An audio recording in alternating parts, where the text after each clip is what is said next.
Okay, everybody, we have talked in the past about my concept about threat levels in the triangle, and we're going to talk about I've shown a lot of triangle setups. I think I need to spend some more time on triangle defenses because I know some of you guys get in that position, and it's important to really work on that on your defenses in all levels. So I have this sort of threat level lined up, which is yellow would be a situation where I'm in the triangle position, but my head is up and my arm is back. This would be threat level yellow. It's bad, but it's not all the way over yet, right? I still have some good opportunities. I have more opportunities with my posture than I do with my head down or my arm across, okay? So threat level yellow threat level orange would be more like one of those two elements, okay? Either my head is down in range for him to hold on to pull it down, right? Or my arm is across. Threat level red would be all the way deep down, boom, I'm going to sleep, right? So each one is going to have a different response, and you should have different responses lined up. What we're going to work on today is threat level orange with my head down, but my arm is still anchored, and I'll show you what that looks like. So if I try to go for my posture, but he's able to pull my head down, I just didn't get it in time, okay? Here's our situation. Head is down, but my elbow is back, okay? He doesn't quite have the triangle locked in the way he wants to. My preferred defense to this situation is the stack, okay? And what I want to do here is make sure that this elbow stays locked in nice and tight. To do that, I need to make sure that my grip is like this. I'm gonna grab the gi on the same side, and this is gonna help anchor it in. If I'm like this is gonna slip easy. That grip is gonna break very easily. So I wanna grab that collar and I wanna roll nice and deep here, okay?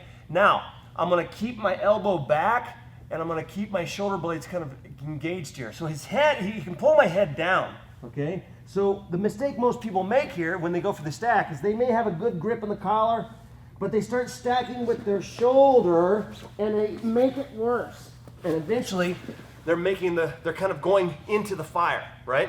You're gonna have to go through the fire, but you don't wanna go into it. So I don't wanna stack with my shoulder, okay? I wanna stack with my chest, okay? You'll see what happens to this connection right here when I pull my shoulder blades back and I put the pressure with my chest, not my shoulder. My shoulder is gonna put me deeper in the choke.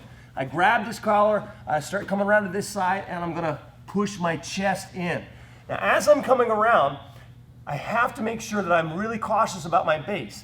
Where you're most susceptible is gonna be right here at this angle, okay? Especially if you're controlling or holding onto this arm. I'm gonna have some base here, I'm gonna have some base back here, I'm gonna have some base there. You have to make sure when you start to stack that as you're stacking, your base is settled in back here. You don't wanna be too far back, but you don't want to come too far over or you're going to lose your balance and get rolled over. And then it's pretty much all over but the boo-hooing at that point, okay? So be careful with your base. Now, when I get this grip, I want to get thumb in as deep as I can. My objective is to keep his spine locked in place. I don't want him to have the ability to move his head underneath or back and forth, right? So this is going to block him from moving that direction. This elbow going to the floor is going to block him from moving here. So most people can handle this stack. Is this comfortable? That's okay. It's okay. It's not that difficult. A lot of people can make that stretch. It's not a big deal.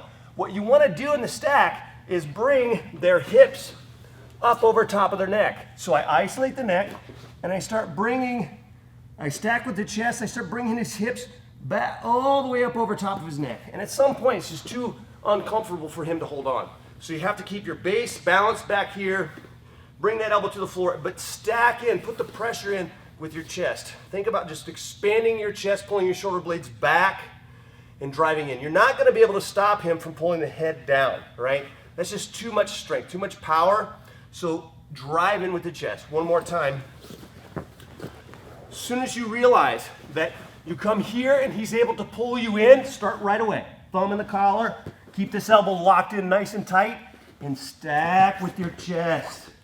Get that knee down, elbow down to the floor, and bring this hips up over top of his neck, okay? And when you're practicing this, make sure you're going nice and slow. You don't want to injure your partner. I mean, this is a lot of pressure up on the neck, especially when it gets stacked there. So give them time to let go so you're not, wrenching somebody's neck. So give that a try. I hope these details help, and give us some comments, subscribe, all that good stuff, and we'll see you soon.